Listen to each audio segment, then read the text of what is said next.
Hello दोस्तों, आप लोगों का विद्या सेंटर में स्वागत है। चलिए आज मैं आपके लिए लाया हूँ हिस्ट्री का जो है नेक्स्ट जो पार्ट बचा हुआ था, है ना। आधा पार्ट मैं कल करवाया था और आधा पार्ट बचा हुआ था। 5 चैप्टर तक हो चुका है और टोटल इसमें कितना चैप्टर है? 11 चैप्टर है टोटल, है ना। टोटल कितना चैप्टर है देखिए, 5 तक मैं करवाया था कल। राजा और एक प्राचीन गणराज्य यहाँ तक करवाए थे और टोटल 11 चैप्टर है। और 11 चैप्टर में से जो है इस सब को आज जो है नस्ते नाबूद कर देना, एक को भी नहीं छोड़ना। तो आप लोगों से रिक्वेस्ट है कि नए ये जो आपका मैं करवा रहा हूँ आज का चैप्टर ये हिस्ट्री का, जो कि बहुत ही ज़्यादा इम्पोर्टेंस है। तो कोशिश आप लोग ये कीजिए कि पूरे वीडियो को लास्ट तक देखें, है ना। जिससे आपको क्या करेगा, बहुत ज़्यादा ये काम का चीज़ है ना। और हिस्ट्री का आप जहाँ समझ रहे हैं कि हिस्ट्री में आपका कितना ज़्यादा क्वेश्चन पूछता है ना। कोई भी एग्ज़ाम में लिया जाए तो हिस्ट्री का मेन पोर्शन ही सब, और वो आपका base 6 class 7 class 8 class 9 class, वो भी आपका जो एनसीईआरटी का चल रहा है, मैं चला रहा हूँ इसका क्लास में आपको करवा रहा हूँ, बहुत ही ज़्यादा इम्पोर्टेंट है। ठीक है, तो चलिए क्लास को शुरू करते हैं बिना बात किए हुए, क्योंकि आपका टाइम बहुत ही ज़्यादा इम्पोर्टेंट है। ठीक है, और वीडियो अगर अच्छा लगे, क्लास अगर अच्छा लगे आप लोगों को, तो लाइक और सब्सक्राइब ज़रूर कीजिएगा, है ना। चलिए, और एक दूसरे को शेयर भी कीजिएगा। आज की क्लास को स्टार्ट करते हैं। चलिए देखिए, कह रहा कि गौतम बुद्ध के बारे में कह रहा।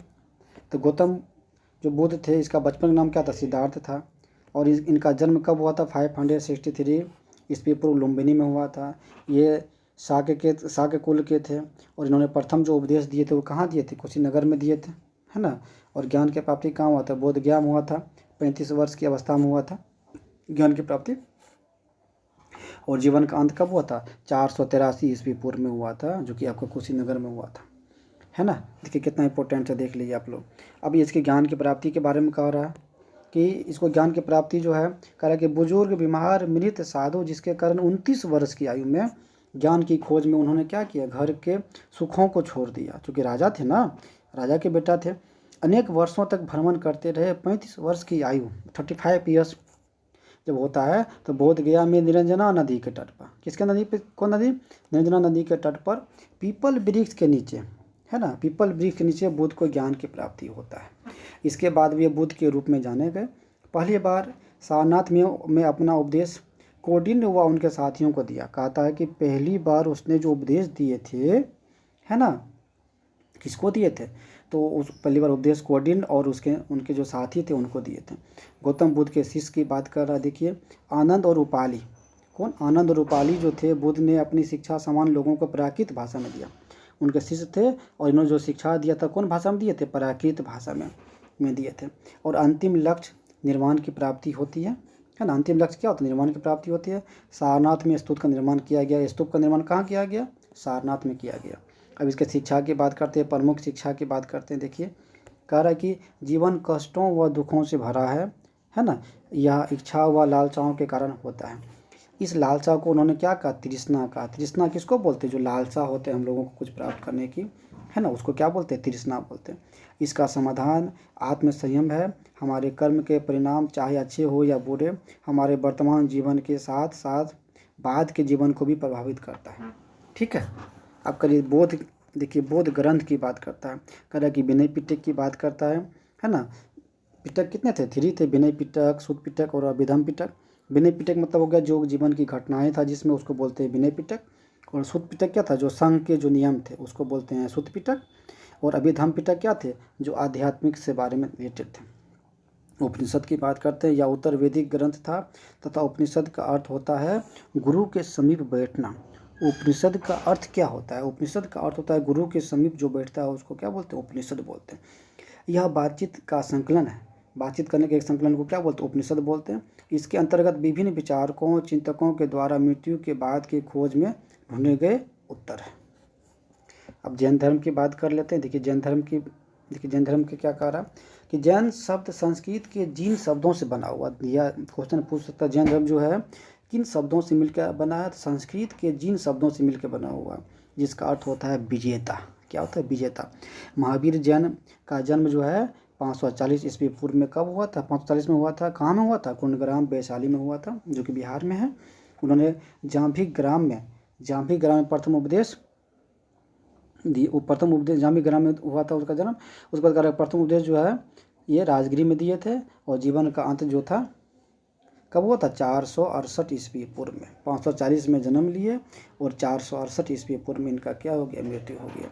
पावापुरी जो है राजगिरी बचपन का नाम था, है ना। जो पावापुरी जो थे ना, वो वहाँ पे क्या हुआ थे वो बताइए। राजगिरी बचपन का नाम था। वर्धमान महावीर जैन धर्म के संस्थापक, उसके बचपन का नाम क्या था? वर्धमान महावीर स्वामी थे, है ना। उसके बाद जाके जैन धर्म के जो संस्थापक थे कौन थे? ऋषभदेव थे। 24वें महावीर स्वामी हुए। जैन या वज्जी संघ के लिच्छवी, और ये महावीर स्वामी जो है ये क्या थे? वज्जी संघ के लिच्छवी कुल के, वज्जी संघ के लिच्छवी कुल के क्षत्रिय राजकुमार थे, है ना। गौतम बुद्ध भी क्षत्रिय ही थे, और ये महावीर स्वामी भी क्षत्रिय ही थे। और ये जो थे लिच्छवी कुल के थे महावीर स्वामी, और वो शाक्य कुल के थे। अब कह कि 30 वर्ष की आयु में उन्होंने घर छोड़ दिया। ये 30 साल में छोड़ते हैं घर, वो कितने साल में छोड़ते हैं? बुद्ध जी 29 साल में छोड़ते हैं। 12 वर्ष तक उन्होंने कठिन तपस्या, 12 वर्ष तक इन्होंने कठिन तपस्या किए, और गौतम बुद्ध 6 साल तक किए थे। उन्होंने कठिन व एकांकी जीवन व्यतीत किया। इसके बाद उन्हें ज्ञान की प्राप्ति हुआ। महावीर ने अपनी शिक्षा प्राकृत में दिया। ये अपना शिक्षा प्राकृत में देते हैं, और बुद्ध जी किस में देते हैं? पाली में देते हैं। करा कि इनके जो त्रिरत्न थे कितने? 3 थे। देखिए, सम्यक ध्यान, सम्यक दर्शन, सम्यक आचरण, है ना। सम्यक ध्यान, सम्यक दर्शन और सम्यक आचरण थे। जैन जो थे 2 भाग में बट गया था। एक दिगंबर थे, दूसरा कौन थे? श्वेतांबर। दिगंबर और श्वेतांबर। अब जैन धर्म की शिक्षा की बात करते हैं। देखिए, अहिंसा के नियम का जो है, अहिंसा के नियम का कड़ाई से पालन, किसी भी जीव की हत्या नहीं करना है, भोजन के लिए भिक्षा मांग कर सादा जीवन बिताना, चोरी नहीं करना, ब्रह्मचर्य का पालन करना। मुख्यतः व्यापारियों ने जैन धर्म को समर्थन किया। जो भी व्यापारी थे ना, उन्होंने जैन धर्म को समर्थन किया था। कई शताब्दियों तक इनकी शिक्षाएं मौखिक रही, मतलब ओरली तरीके से दिए, है ना। परंतु 1500 वर्ष पूर्व जो है गुजरात में वल्लभी नामक स्थान पर उन्होंने लिखित दिया था। मतलब देखिए, क्वेश्चन पूछ सकता है कि जैन धर्म ने, है ना, कब जो है जैन धर्म की शिक्षा जो है लिखित दिए थे? तो वो दिए थे 1500 ईस्वी में दिए थे पूर्व में। और कहाँ दिए थे? वल्लभी में, गुजरात के वल्लभी में दिए थे। अब इसके संघ की बात करते हैं। तो महावीर तथा बुद्ध दोनों का ये मानना था कि घर का त्याग करने पर ही सच्चे ज्ञान की प्राप्ति हो सकती है। विनय पिटक में संघ में रहने वाले भिक्षुओं के लिए नियम बनाए गए थे। संघ में ब्राह्मण, क्षत्रिय, व्यापारी, मजदूर सभी प्रवेश कर सकते थे। अब देखिए, विहार किसको बोलते हैं? जैन तथा बौद्ध भिक्षु पूरे साल एक स्थान से दूसरे स्थान घूमते हुए उपदेश दिया करते थे। परंतु वर्षा ऋतु में यह संभव नहीं होता था। जो बारिश होते रहता था, है ना, इसमें क्या था? इसमें संभव नहीं था। इसलिए उन्हें निवास स्थान की आवश्यकता पड़ी, मतलब एक जगह रहने की आवश्यकता पड़ी। तो उनके अनुयायियों ने कुछ उद्यान बनाए, है ना, उद्यान बनाए उनके जो अनुयायी थे। बिहार, उसके बाद जाके कहा कि बिहार दान द्वारा प्राप्त भूमि पर बनाए गए थे। इनमें लोग भोजन, दवाई, वस्त्र लेकर आते थे, और उसके बदले में उन्हें उपदेश दिया जाता था, है ना। जो भी आदमी होते थे, इसमें ये लोग क्या करते थे? जैन और बौद्ध भिक्षु रहते थे। उसके बाद जाके जो भी आदमी यहाँ पे आते थे, मतलब कि दवाई लेके, भोजन लेके, वस्त्र लेके, तो उनको ये सभी जो भी भिक्षु थे, उनको ये सब सामान के बदले में लोग क्या करते थे? उपदेश देते थे, है ना। वही बिहार था। अब आश्रम व्यवस्था की बात करते हैं। देखिए, आश्रम व्यवस्था, जैन धर्म जो है, जैन बौद्ध धर्म जब इतने फैल रहे थे, तब ब्राह्मण ने आश्रम व्यवस्था का विकास किया। तब ब्राह्मण ने क्या किया था? जब जैन धर्म और बौद्ध धर्म जब बहुत ज़्यादा मात्रा में फैलना शुरू हो गया, तो ब्राह्मण ने क्या किया? आश्रम व्यवस्था का विकास किया। आश्रम अर्थात मतलब जीवन के चरण की बात करता है। आश्रम मतलब क्या होता है? जीवन का चरण। देखिए, कहा कि ब्रह्मचार्य दिया है। ब्रह्मचार्य, ब्राह्मण, क्षत्रिय, वैश्य, कौन कौन? ब्राह्मण, क्षत्रिय, वैश्य से यह आशा की जाती थी कि वह सादा जीवन बिताए तथा वेदों का अध्ययन करते रहे। मतलब ब्राह्मण जो थे, क्षत्रिय और वैश्य से वो आशा करते थे कि जो ये सब जीवन क्या करे? अपना सादा जीवन बिताए और वेदों को अध्ययन करे, वेदों को पढ़े।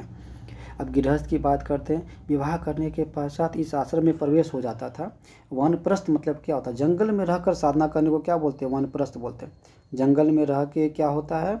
जब जंगल में रह के जब साधना किया जाता है तो उसको क्या बोलते हैं? वानप्रस्थ बोलते हैं। और सन्यास किसको बोलते हैं? सब त्याग कर सन्यासी बन जाए, मतलब क्या? सब कुछ को त्याग दीजिए और त्याग करके सन्यासी बन जाइए, उसको क्या बोलते हैं? सन्यास बोलते हैं। चलिए, ये चैप्टर आपका खत्म हुआ। देखिए कितना इंपॉर्टेंट चैप्टर था दोस्तों। अब चलते हैं नेक्स्ट, चलते हैं अब चलते हैं अशोक के बारे में पढ़ते हैं। अब देखिए अशोक के बारे में कह रहा अशोक का एक अनोखा सम्राट जिसने युद्ध का त्याग किया, अशोक की बात कर रहा है। देखिए मौर्य सम्राट की बात करता है। देखिए कह रहा कि मौर्य सम्राट की स्थापना चंद्रगुप्त मौर्य ने 2300 साल पहले किया था। चाणक्य या कौटिल्य ने चंद्रगुप्त की सहायता की। चाणक्य कौटिल्य एक ही नाम था। इसे चंद्रगुप्त की सहायता की इस साम्राज्य में, तथा वह चंद्रगुप्त के मंत्री भी थे। चाणक्य ने अर्थशास्त्र की रचना किया। चाणक्य ने क्या किए थे? अर्थशास्त्र की रचना किए थे। नगरों में व्यापारी, सरकारी अधिकारी और शिल्पकार रहा करते थे। गाँव में किसान पशुपालक थे। मध्य भारत के ज़्यादातर इलाके जंगलों में संग्रहण और शिकार करके जीविका चलाते थे। मेगास्थनीन एक राजदूत बनकर आया था, है ना। क्या था? वो राजदूत बनकर आए थे जो यूनानी राजा सेल्यूकस निकेटर, जो यूनान के थे, सेल्यूकस निकेटर का क्या था? राजदूत था। इनकी प्रसिद्ध पुस्तिका इंडिका, मतलब इंडिका की जो रचना किसने किया था? मेगास्थनीन ने किया था। अब सम्राट की राजधानी पूछ रहा है। इसकी राजधानी पाटलिपुत्र था, उज्जैन था और तक्षशिला था। इसका प्रशासन की बात करते हैं, मतलब शासन की। साम्राज्य बड़ा होने के कारण अलग अलग हिस्सों पर अलग अलग ढंग से शासन किया जाता था, तो है ना। जो बहुत बड़ा था तो अलग अलग ढंग से सब जगह पे जैसा रूल होता था, जैसा जरूरी पड़ता था वैसा शासन किया जाता था। अब पाटलिपुत्र की बात करते हैं। इसके आसपास के इलाकों पर सम्राट का सीधा नियंत्रण था। इसका अर्थ हुआ गांव व शहरों के किसान, पशुपालक, शिल्पकार, व्यापारियों से कर इकट्ठा करने के लिए राजा अधिकारियों की नियुक्ति करता था पाटलिपुत्र में। अब तक्षशिला की बात करते हैं। तो तक्षशिला कह रहा है कि छोटे क्षेत्रों या प्रांतों पर इन स्थानों से नियंत्रण रखा जाता था, तथा कुछ हद तक जो है पाटलिपुत्र से इन पर नियंत्रण रखा जाता था, है ना। फिर कह रहा कि इन स्थानों पर राजकुमारों को राजपाल बनाकर भेजा जाता था। मतलब तक्षशिला जो था, तक्षशिला उज्जैन, इसमें जो राजकुमार होते थे, जो राजा का बेटा होते थे, उनको जो है ना शासन करने के लिए जगह पे भेजा जाता था, या फिर जाके देख रेख करने के लिए, यहाँ पे नियंत्रण करने के लिए भेजा जाता था। कह रहा कि इन इलाकों में सिर्फ नदियों और मार्गों पर नियंत्रण रखा जाता था। मतलब जो इलाका होता था ये तक्षशिला और उज्जैन का, अन्य जो इसके बाद जो अन्य इलाका था, अन्य इलाकों में सिर्फ नदियों और मार्गों पर नियंत्रण रखा जाता था, तथा वहाँ से उन्हें संसाधन भेंट के रूप में मिलते थे। उदाहरण के लिए उत्तर पश्चिम से कंबल मिलते थे, दक्षिण भारत से सोना, कीमती पत्थर मिलता था, है ना। नदियों के द्वारा ये नियंत्रण दिया जाता था। अब अशोक सम्राट की बात करते हैं। हाँ, देखिए कह रहा कि सम्राट जो अशोक थे, मौर्य वंश का सबसे प्रसिद्ध शासक थे। कौन? अशोक थे। वह ऐसे शासक थे जिन्होंने अभिलेखों द्वारा जनता तक अपने संदेश पहुंचाने की कोशिश की। अशोक की ज़्यादातर अभिलेख प्राकृत भाषा और ब्राह्मी लिपि में है। अशोक की जो ज़्यादातर जो अभिलेख है वो प्राकृत भाषा और ब्राह्मी लिपि में है। याद रखिएगा इस चीज़ को। और मैंने बताया अभी कि जैन धर्म जो शिक्षा दिए किस भाषा में दिए थे? जैन धर्म दिए थे प्राकृत में, और बौद्ध धर्म दिए थे पाली में।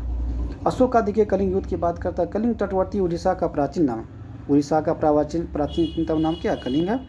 अशोक ने कलिंग को जीतने के लिए एक युद्ध लड़ा था, लेकिन युद्ध जनित हिस्सा और खून खराबा देखकर उन्हें युद्ध से भी तृष्णा हो गया, मतलब घृणा हो गया।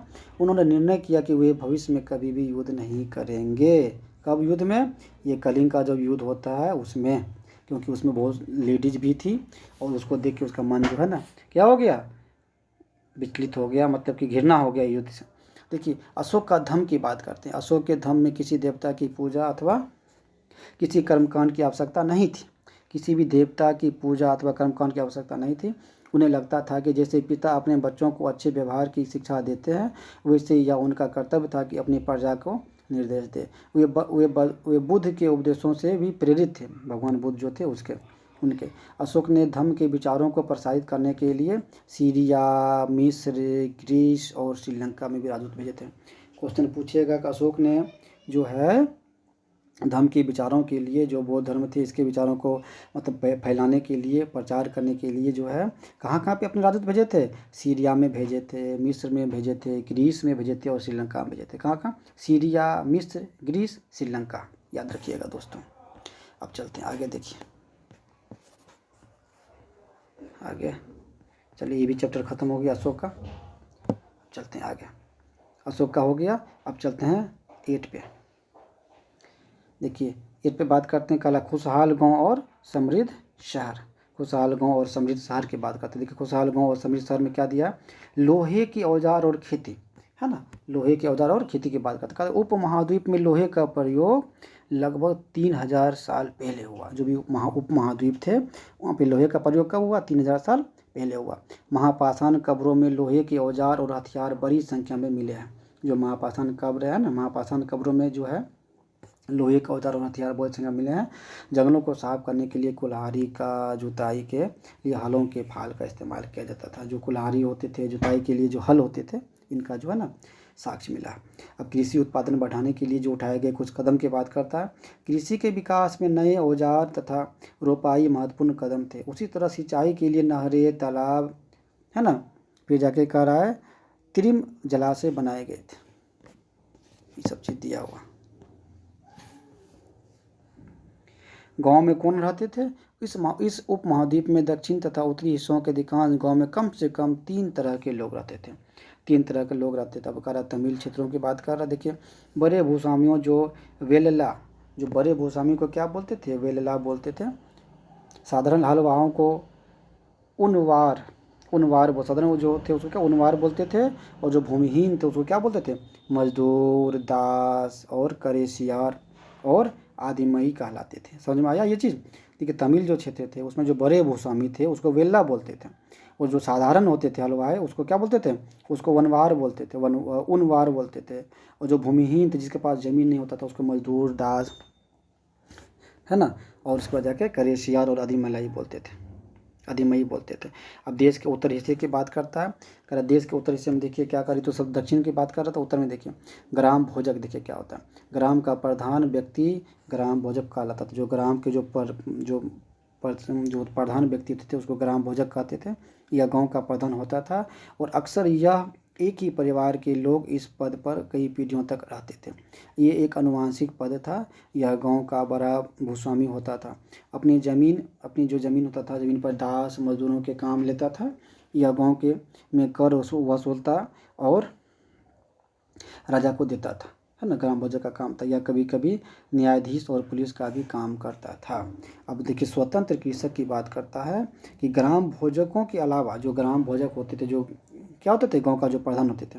अब स्वतंत्र कृषक का ग्राम भोजकों के अलावा अन्य स्वतंत्र कृषक भी होते थे, जिन्हें गृहपति कहते थे। इनमें ज़्यादातर छोटे किसान होते थे। अब दास या कर्मकार की बात करते हैं। इनके पास स्वयं की ज़मीन नहीं होती थी। दास और कर्मकार जो होते थे, इनके पास स्वयं की ज़मीन नहीं होती थी, या दूसरों की ज़मीन पर कार्य करते थे, जैसे लोहार, कुम्हार, बढ़ई, बुनकर, शिल्पकार और कुछ दास कर्मकारी भी थे। अब संगम साहित्य की बात करते हैं। देखिए, तमिल की प्राचीनतम रचनाओं को संगम साहित्य कहते हैं। जो तमिल की जो प्राचीनतम रचनाएं हैं उसको क्या बोलते हैं? संगम साहित्य बोलते हैं। इनकी रचना जो है 2300 साल पहले की गई थी। संगम साहित्य इसलिए कहा जाता है क्योंकि मदुरै के कवियों के सम्मेलन में इनका संकलन किया गया। जो मदुरै हैं, है ना, उनके कवियों का सम्मेलन में इसका संकलन किया गया। आहत सिक्के किसको बोलते हैं? देखिए, आहत सिक्के बोलते हैं। सबसे पुराने आहत सिक्के थे जो करीब 500 साल चले। चांदी या तांबे के सिक्कों पर जो विभिन्न आकृतियों के आहत कब्र बनाए जाने के कारण उन्हें आहत सिक्के कहा जाता था। अब नगर की बात करते हैं। देखिए, कहा कि अनेक गतिविधियों के केंद्र अक्सर कई कारणों से महत्वपूर्ण हो जाते थे। उदाहरण के लिए मथुरा हो गया, जो कि 2500 साल से भी ज़्यादा समय से एक महत्वपूर्ण नगर रहा था। अब 2000 साल पहले जो है मथुरा कुषाणों की दूसरी राजधानी बनी थी। कुषाणों का जो दूसरी राजधानी क्या बना था? मथुरा बना था, है ना। मथुरा बेहतरीन मूर्तियों का केंद्र था। मूर्तियों का महत्वपूर्ण केंद्र कौन था? मथुरा था। और मथुरा एक धार्मिक केंद्र भी रहा था। अब देखिए, कह रहा कि शिल्प तथा शिल्पकार। पुरास्थलों से शिल्पों के नमूने मिले हैं। इनमें मिट्टी के बहुत ही पतले और सुंदर बर्तन मिले, जिन्हें उत्तरी काले चमकीले पात्र कहा जाता है, क्योंकि ये ज़्यादातर उपमहाद्वीप के ऊपरी भागों में मिले हैं। उनके शिल्पकारों तथा व्यापारी अपने अपने संघ बनाने लगे थे, जिन्हें श्रेणी कहते थे। काम, प्रशिक्षण देना, कच्चा माल उपलब्ध कराना, मेल का वितरण करना, ये सब किसका काम था? शिल्पकार था। अब सूक्ष्म निरीक्षण की बात करता है, जो कि अरिकमेडो किसका नाम था? पुडुचेरी का था, जो कि 2200 से लेके 1900 ईस्वी साल तक जो पहले इसका पतन था। पतन में क्या होता है? जो बंदरगाह होता है वो था। यहाँ दूर दूर से आए जहाज़ों से सामान उतारे जाते थे, है ना। इस स्थान से भूमध्य सागरीय फोरा जैसे पात्र मिले हैं। इनमें तेल या शराब जैसे क्या है, जो तरल रखा जाता था, वो रखा जाता था। आगे देखिए ख़त्म हो गया, ये भी चैप्टर ख़त्म हो गया। कितना छोटा छोटा चैप्टर है दोस्तों, आप लोग देख सकते हैं और कितना मज़ा आ रहा है, क्योंकि ये आपका क्या करेगा, बेस को बनाएगा दोस्तों। इसलिए क्लास को बीच में छोड़ के मत जाइएगा और पूरे देखने का कोशिश कीजिएगा, जो आपको बहुत ही क्या होगा, आपका इससे बेस स्ट्रॉन्ग हो जाएगा। और ये आपको समझ सकते हैं, ये नोट्स में करवा रहा हूँ दोस्तों, है ना। वही है, जब तक तोड़ेंगे नहीं तब तक छोड़ेंगे नहीं, है ना। पूरा चैप्टर को पूरा कंप्लीट करना है तो करना है तो करना है। अब कह रहा देखिए,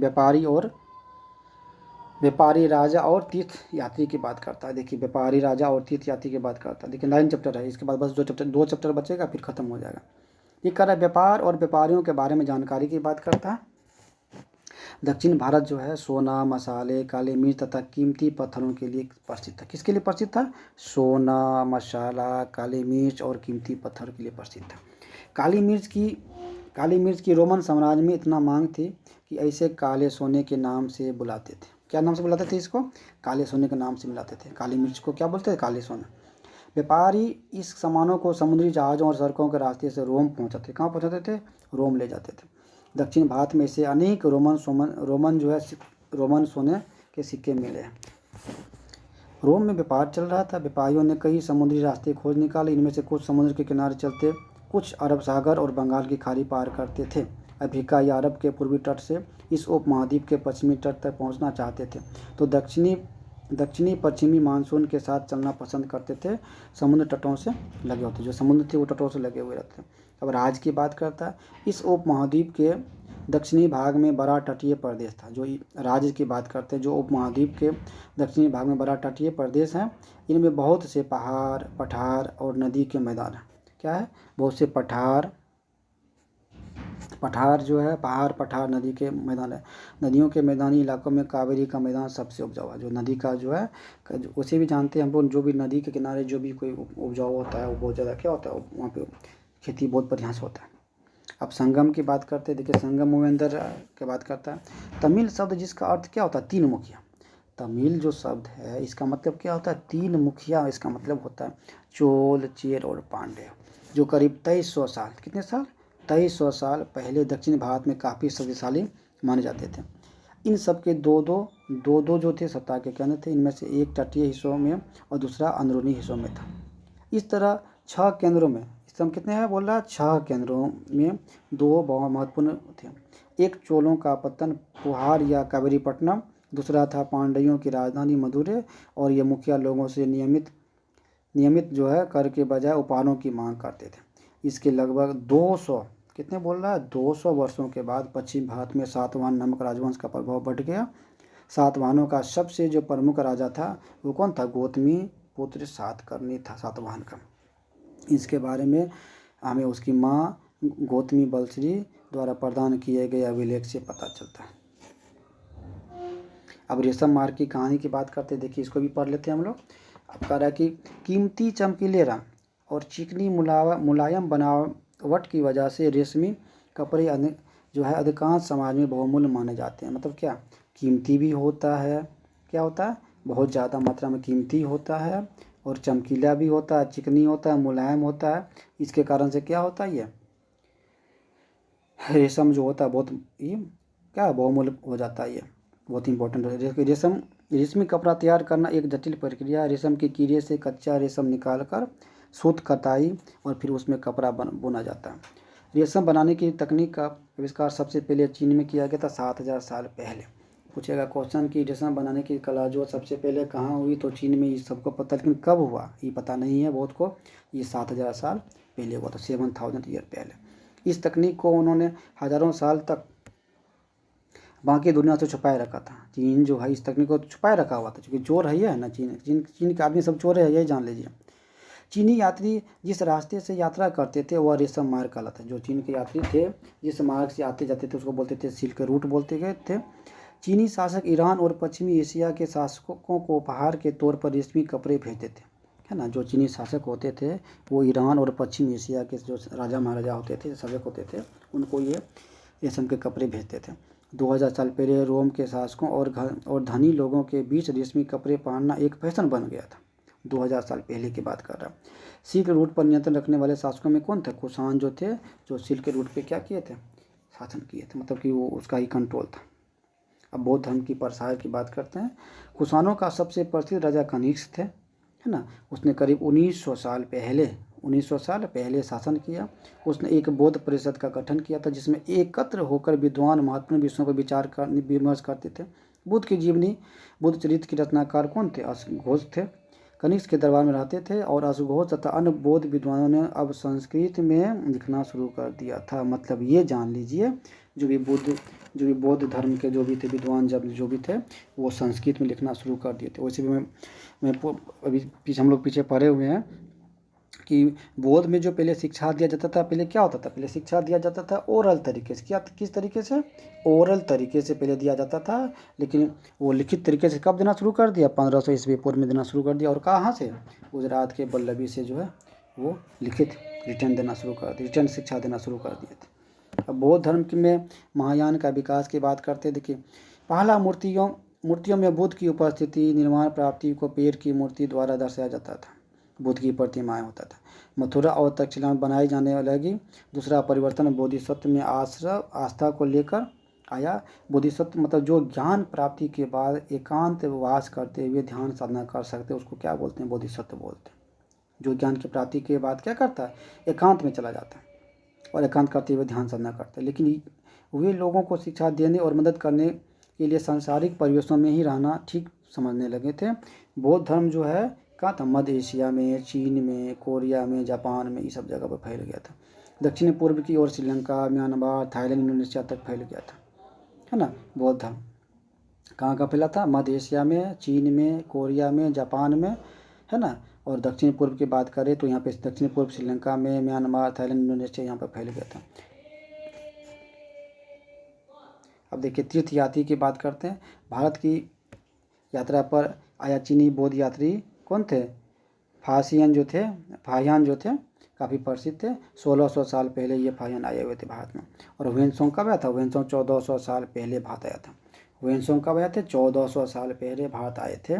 उसके बाद ईसिंग आए थे, 50 साल पहले आए थे। 50 साल पहले पूछेगा क्वेश्चन कि ह्वेनसांग भारत कब आए थे? 1400 साल पहले आए थे, है ना। और फाहियान कब आए थे? ये 1600 साल पहले आए थे। हम भक्ति की शुरुआत की बात बोलते हैं। देवी देवताओं की पूजा का चलन शुरू हुआ, जिसने हिंदू धर्म की प्रमुख पहचान बन गई। इनमें शिव, विष्णु, दुर्गा जैसी देवी देवताओं का शामिल है। भक्ति मार्ग की चर्चा हिंदुओं के पवित्र ग्रंथ जो है भगवद गीता में किया गया। आगे देखिए,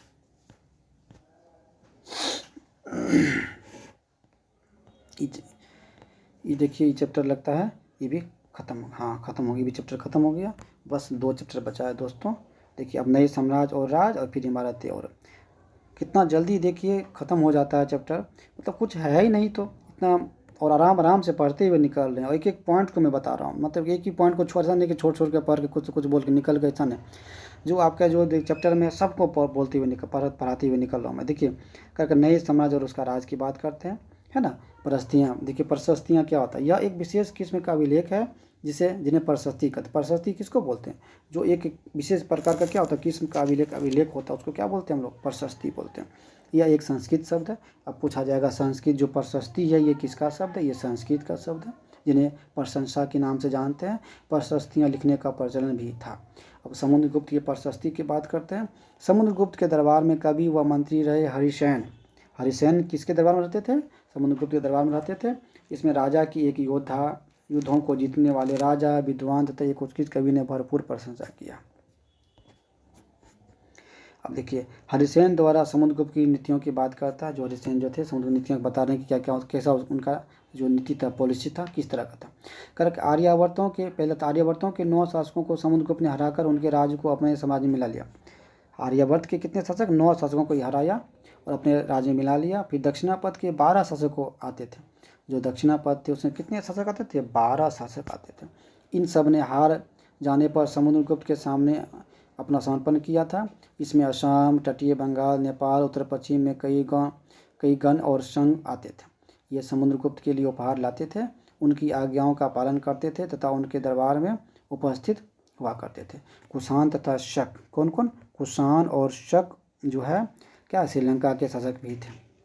इन्होंने समुद्रगुप्त की अधीनता स्वीकार की और अपनी पुत्रियों का विवाह किया। मतलब देखिए क्या होता था दोस्तों कि जो राजा महाराजा होते थे ना, जब वो हार जाते थे या हारने वाले होते थे तो अपनी अधीनता को स्वीकार कर लेते थे, ठीक है। और इनके बदला क्या करना पड़ता था उनको, जो अपने जो बेटी होती थी, सुंदर बीबी होती थी, मतलब जो बेटी होती थी, उससे उसको क्या करते थे, उस राजा को शादी करवा देते थे, जिससे क्या होते थे कि दोनों का मैत्रीपूर्ण व्यवस्था, मैत्री हो जाता था, दोस्ती हो जाता था और दोनों खुश रहते थे। देखिए विक्रम संवत की बात करते हैं, इसको 58 ईसा पूर्व में प्रारंभ किया गया। कब? 58 ईसा पूर्व में विक्रम संवत को शुरू किया गया था। इनके राजा कौन थे? गुप्त राजा थे, चंद्रगुप्त द्वितीय के नाम से जोड़ा जाता है। ऐसा कहा जाता है कि उन्होंने शकों पर विजय प्रतीक के रूप में, शकों पर विजय के प्रतीक में क्या की, इसकी स्थापना किया था, तथा विक्रमादित्य की उपाधि धारण किए थे। उसे हम जानते हैं, हम लोग जो चंद्रगुप्त द्वितीय थे उसको क्या नाम थे? विक्रमादित्य के नाम से जानते हैं, जिसको हम लोग क्या बोलते हैं, जिन्होंने बेताल, विक्रम बेताल अपना नाम सुने होंगे, है ना। बेताल जो था क्या था? एक तरह का भूत था, मतलब कि भूत का नाम बेताल बोलते हैं, जिसको उसने क्या किए थे, अपने पीठ पे बैठा के घुमाते थे। इस भूत भी इसे डरता था। आप समझ सही कितना बड़ा शक्तिशाली राजा था ये, कितना निडर राजा था ये। अब वंशावलियों की बात करते हैं। देखिए अधिकांश प्रशस्तियाँ शासकों के पूर्वजों के बारे में बताती है।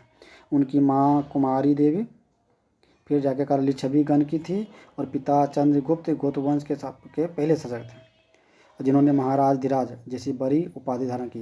क्वेश्चन पूछेगा महाराज धीराज की उपाधि किसने धारण किए थे? चंद्रगुप्त ने किए थे। समुद्रगुप्त ने भी फिर इसको धारण किए थे, याद कीजिए, रखिएगा। देखिए हर्षवर्धन की बात करते हैं, है ना। हर्षवर्धन तथा हर्षचरित की बात करते हैं। देखिए 1400 साल पहले, कब? 1400 साल पहले हर्षवर्धन ने शासन किया था। उनके दरबारी कवि कौन थे? वाणभट्ट जी थे। संस्कृत में उनकी जीवनी जो है हर्षचरित लिखा गया। हर्षचरित को किसने लिखा था? वाणभट्ट जी ने लिखे थे, जो भी किस भाषा में लिखे थे? संस्कृत में लिखे थे। इसमें हर्षवर्धन की वंशावली देते हुए उनके राजा बनने तक का वर्णन है। चीनी यात्री ह्वेनसोंग की बात करते हैं, उनके दरबार में रहे थे। उन्होंने वहाँ जो कुछ देखा उसका विस्तृत विवरण किया था। हाँ, थानेसर के राजा बने। मगध और बंगाल को जीतकर उन्हें पूर्व में भी सफलता मिली थी। दक्कन की ओर बढ़ने की कोशिश की, तब चालुक्य नरेश पुलकेशिन द्वितीय ने उन्हें रोक दिया, और पुलकेशिन द्वितीय की उसको क्या किया, उन्होंने उसको रोक दिया था। अब देखिए प्रशस्तियाँ की बात करते हैं। इस काल में जो है पल्लव और चालुक्य दक्षिण भारत के सबसे महत्वपूर्ण राजवंश थे। कौन कौन? देखिए पल्लव और चालुक्य जो थे दक्षिण भारत के सबसे महत्वपूर्ण राजवंश थे। पल्लवों का राजधानी कांचीपुरम के आसपास के क्षेत्रों में लेकर कावेरी नदी के डेल्टा तक फैला था। मतलब पल्लवों की राजधानी क्या था? कांचीपुरम था। ये भी देखिए क्वेश्चन निकल गया। पल्लव की राजधानी क्या था? कांचीपुरम था। जबकि चालुक्यों का राज कृष्णा और तुंगभद्रा नदियों के बीच था। चालुक्यों की राजधानी क्या था? ऐहोल था। जो चालुक्य थे उसकी राजधानी क्या था? ऐहोल था, है ना। और पल्लवों की राजधानी कांचीपुरम था। यह एक प्रमुख व्यापारिक केंद्र था। प्रमुख व्यापारिक केंद्र कौन था? ऐहोल। फिर देखिए धीरे धीरे यह एक धार्मिक केंद्र भी बन गया, जहाँ कई मंदिरें थे। पल्लव और चालुक्य एक दूसरे की सीमाओं का अतिक्रमण करते थे, मतलब नहीं था एक दूसरे को हड़प लेना, वही हाल था। पुलकेशिन द्वितीय की सबसे प्रसिद्ध चालुक्य राजा थे। पुलकेशिन द्वितीय जो थे चालुक्य वंश के सबसे बड़े प्रसिद्ध राजा थे। उनके बारे में हमें उनके दरबारी जो है रविकीर्ति द्वारा रचित प्रशस्ति से पता चलता है।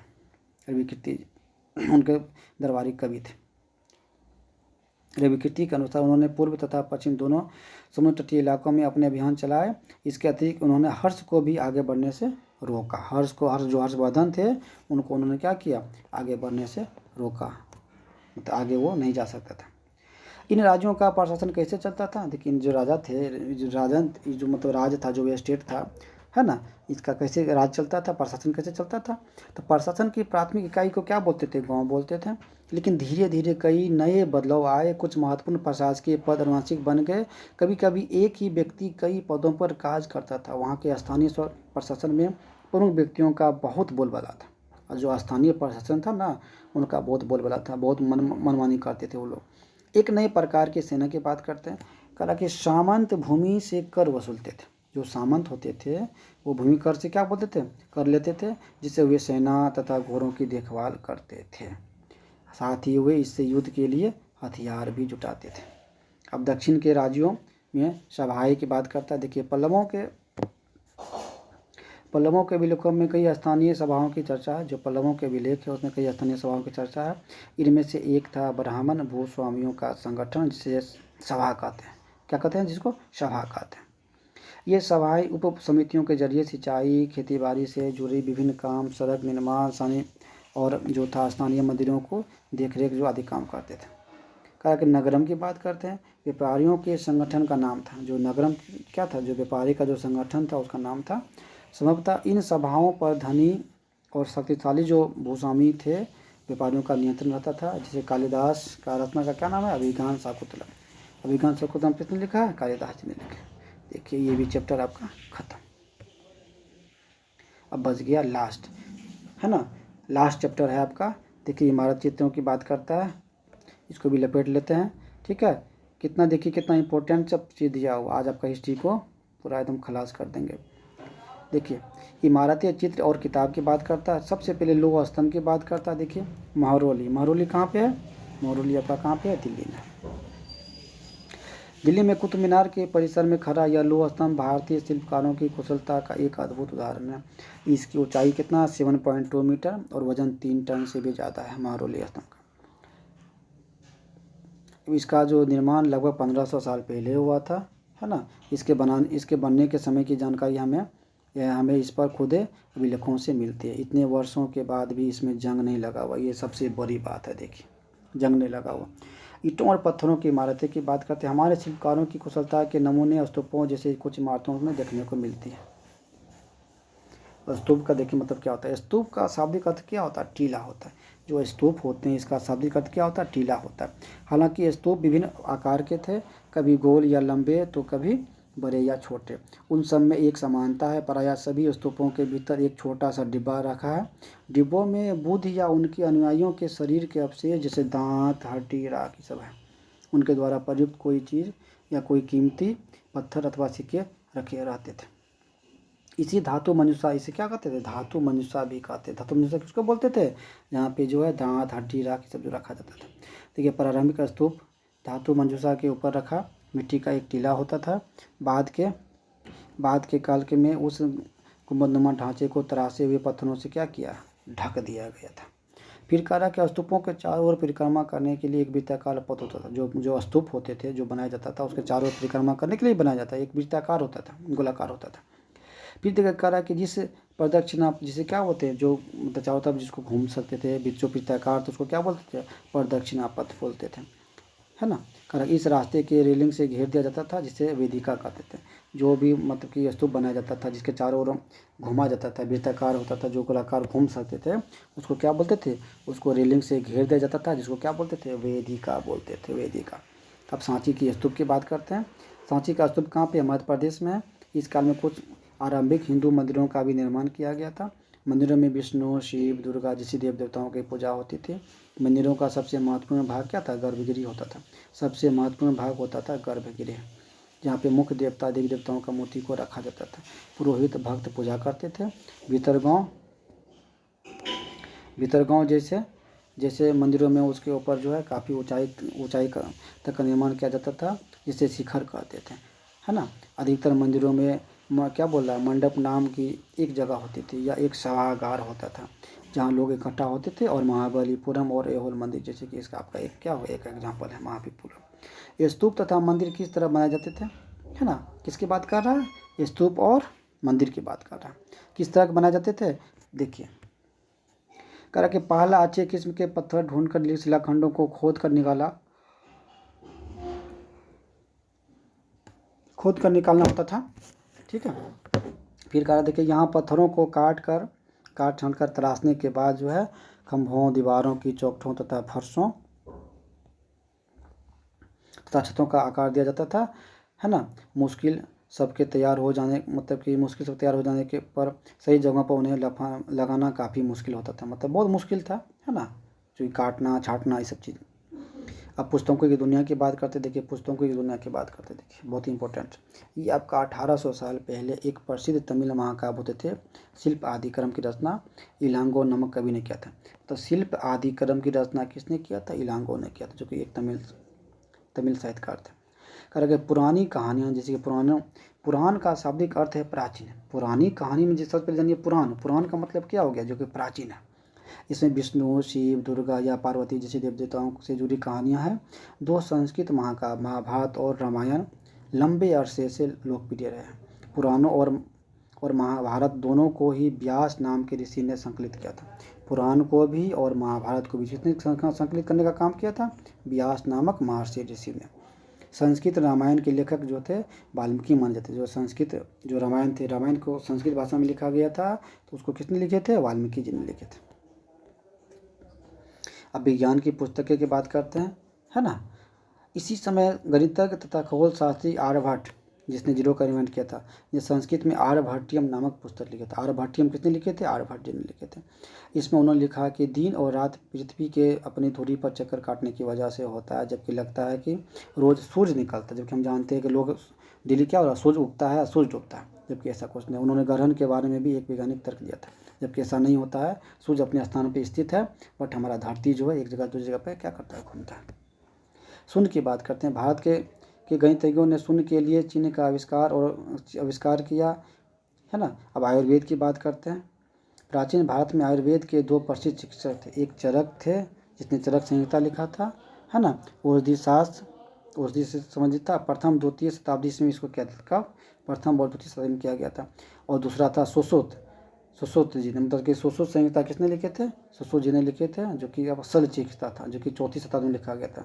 मतलब जो चरक संहिता थे, इसको प्रथम और द्वितीय शताब्दी में लिखा गया था। जिसको चरक संहिता के कौन थे, राइटर, उसके थे चरक जी थे। और सुश्रुत संहिता के किसने लिखे थे, सुश्रुत जी ने लिखे थे, जो कि शल्य चिकित्सा से संबंधित था। और चरक जो थे ये औषधि शास्त्र था, है ना, औषधि शब्द आयुर्वेदिक से संबंधित थे। और सुश्रुत जी जो थे ये शल्य चिकित्सा, जो चौथी शताब्दी में था, उससे संबंधित थे, है ना। चलिए दोस्तों, हो गया। देखिए कितना देर का क्लास हुआ, देखिए 40-42 मिनट का ये क्लास हुआ। इसमें देखिए पूरा ख़त्म हो गया। इसका दो पार्ट देखिए, इसका दो पार्ट में इसको ख़त्म किया।